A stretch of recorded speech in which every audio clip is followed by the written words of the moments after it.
উপরে উপরে হাসলেও আমি কিন্তু মনের ভিতর থেকে একটুও ভালো নেই, একটুও খুশিতে নেই, একটুও আনন্দ নেই।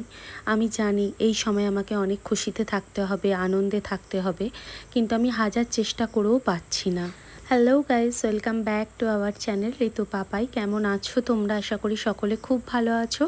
আমিও কিন্তু বেশ ভালো আছি। এখন প্রায় রাত্রি 10টা বাজে। এখন থেকেই আমি আমার ভিডিওটা শুরু করছি। তো রাত্রিবেলা খাওয়া দাওয়া করবার পর শুয়েছিলাম। আর আজকে হচ্ছে আমার মাসির মেয়ের আর কি জন্মদিন। তো সেই জন্য আমরা লুকিয়ে লুকিয়ে কেক কিনেই রেখেছিলাম ওকে সারপ্রাইজ দেওয়ার জন্য। তো রাত্রি 12টা বাজে আমার বোনেরা সেই কেকটাই নিচে থেকে ওপরে নিয়ে এলো, আর এখন হচ্ছে ওকে সারপ্রাইজ দেব।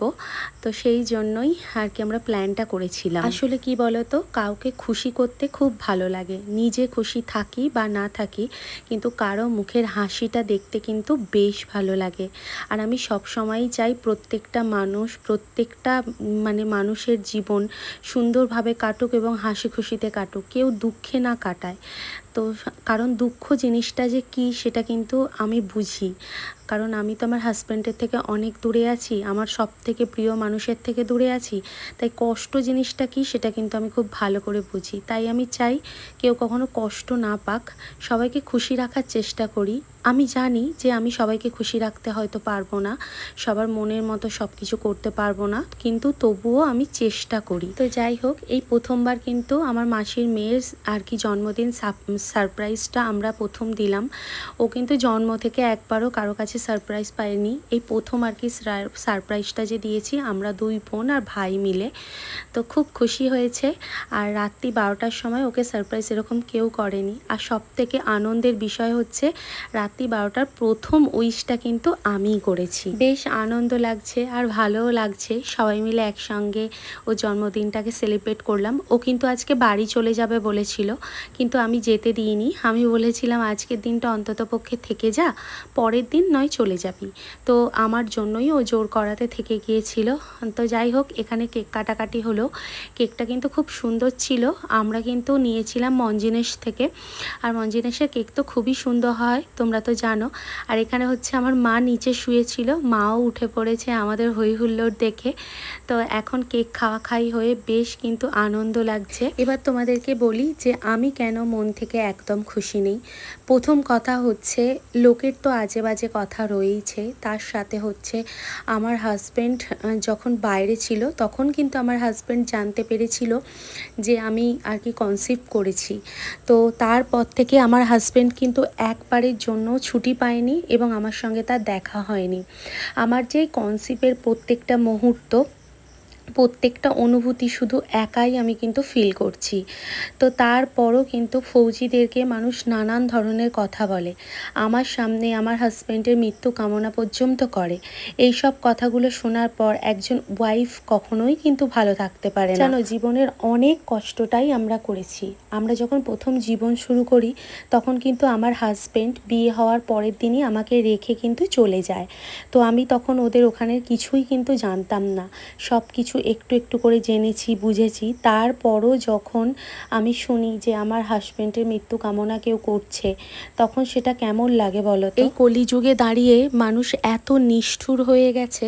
সব থেকে বেশি তো মানুষ ফৌজিদের ওপর বেশি হিংসা করে। কেন করে আমি জানি না, কিন্তু তারা ঘর দোর, মা বাবা, স্ত্রী, সন্তান সবাইকে ফেলে রেখে চলে যায় অনেক দূরে। তারা ঠিকমতো খেতে পর্যন্ত পায় না, ডিউটির জন্য 24 ঘন্টা ডিউটি দেয়, আর ডিউটির জন্য তারা নিজেদের কোনো শখও পূরণ করতে পারে না। সবাই শুধু ফৌজিদের টাকাটাই দেখে। হ্যাঁ, তাদের হয়তো স্যালারিটা অনেকটাই বেশি, কিন্তু সেই পরিমাণ তারা কিন্তু সুখ ভোগ করতে পারে না। অন্যান্য চাকরিতে তারা প্রত্যেক দিন বাড়িতে আসতে পারে, স্ত্রীকে দেখতে পারে, কিন্তু ফৌজিরা তারা কিন্তু তাদের স্ত্রীকে দেখতে পারে না এবং তার পরিবারের সঙ্গে সময়ও কাটাতে পারে না। যেমন ধরো আমার এই যে ডেলিভারির সময়টা, এই ডেলিভারির সময়টাতে কিন্তু আমার ডেলিভারির সময় আমার হাজব্যান্ড ছুটি পাবে কিনা তারও কোনো ঠিক ঠিকানা নেই। কারণ আমার হাজব্যান্ডের যে জায়গায় পোস্টিং, সেই পোস্টিং এতটা খারাপ জায়গায়, সে আদৌ কোনো ছুটি পাবে কিনা তার কোনো গ্যারেন্টিই নেই। আমার হাজব্যান্ডের সঙ্গে আমি একটা ভিডিও ছাড়ি, সেই ভিডিওটাতে একজন কমেন্ট করে যে খুব খুশি লাগছে তাই না, যেদিন শহীদ হবে সেদিন বুঝবি। এত বড় যখন কথাটা বলে, তাকে তখন আমি একটা কথাই বলতে চাই, চাই, তোমার পরিবারে কেউ তো কখনো সৈনিকে নেই বা ফৌজিতে নেই, তাই তুমি কষ্টটা কখনোই বুঝবে না। তুমি তো তোমার মা বাবার কোলের শিশু, কোলের কাছে থাকো, মা খেতে দেয় খাও, মা পড়তে দেয় পড়ো, সবসময় তাদেরকে দেখতে পাও, তাই আমাদের কষ্টগুলো তোমরা ফিল করতে কখনোই পারবে না।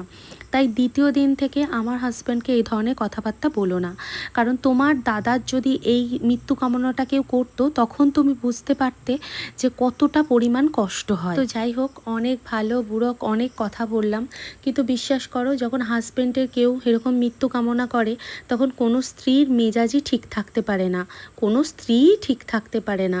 তাই আমিও এই কমেন্টটা দেখার পর সত্যিই ঠিক থাকতে পারি না, কারণ আমরা এত কষ্ট পাওয়ার পরও যদি কেউ হাজব্যান্ডকে এইভাবে কথা বলে সত্যি সেটা মেনে নেওয়া যায় না। লাস্টে দেখলাম খাবার খেতে বসে মুড়ি শেষ হয়ে গেছে, তো এখন নাস্তা করব। তো সেই জন্য মাকে বললাম, মা আমি মুড়িটা কিনে আনছি, তুমি পুজোটা করে নাও। যদিও মা কিন্তু আমাকে কোনো কাজই করতে দেয় না, কিন্তু তারপরও আমি বললাম যে দাও আমি কিনে আনছি। আর প্রচণ্ড বাইরে ছিল রোদ, কারণ এই কয়েকদিন ধরে গরমটা প্রচুর পরিমাণ পড়েছে, আর এই গরমের মধ্যে সত্যিই বাইরে থাকা অনেক কষ্টদায়ক। আমি তো সব সময়ের জন্যই বলি, যারা কারখানায় জব করে বা কাজ করছে, যারা ডেলি প্যাসেঞ্জারি করছে, তাদের কত পরিমাণ কষ্ট হয়। আমরা সামান্য বাইরে বেরোলে আমাদের এত কষ্ট হচ্ছে, তাহলে তাদের কষ্টের পরিমাণটা কত বেশি থাকে। মুড়ি টুড়ি খেয়ে বেশ কিছুক্ষণ বসে থাকার পর দেখলাম হঠাৎ বৃষ্টি নেমেছে, এত পরিমাণ বৃষ্টি নেমেছে, ঝড় জল। সত্যি ওয়েদারটা পুরো ঠান্ডা হয়ে গেল। সকালের দিকে যেমনটি গরম ছিল ঠিক দুপুরের পর থেকে তেমনটি ঠান্ডা হয়ে গেছে। এত বৃষ্টি এত ঝড় হচ্ছিল, বেশ ওয়েদারটা ঠান্ডা ঠান্ডা হয়ে যেতে আমারও কিন্তু বেশ ভালো লাগছে। এই কনসিভ করবার পর থেকে আমি গরম কিন্তু একদম সহ্য করতে পারি না, গরমে কিন্তু আমার প্রচণ্ড পরিমাণে কষ্ট হয়। তো সেই জন্যই আর কি এই বৃষ্টিটা আমার খুব ভালো লাগছে। আর এদিকে আমাদের ঘর তো পুরো একদম ভেসে যাচ্ছে, কারণ আমাদের উপর ঘরের জানালাগুলো এখনও কিন্তু লাগানো হয়নি, শুধু গ্রিলগুলোই লাগানো হয়েছিল। বাবা যখন মারা যায় তখন এই বাড়ির কিন্তু সব অংশটাই খোলামেলা পড়েছিল, আস্তে আস্তে মা কিন্তু সব কিছুটাই করেছে। তো কিছুটা সময় দিলে সব কিছুই আস্তে আস্তে করে ফেলবে। আজকের ভিডিওটা এতটুকুই রইল। আর ফৌজিদের আশা করি এইভাবে কমেন্ট করো না, সবাই জয় হিন্দ বল।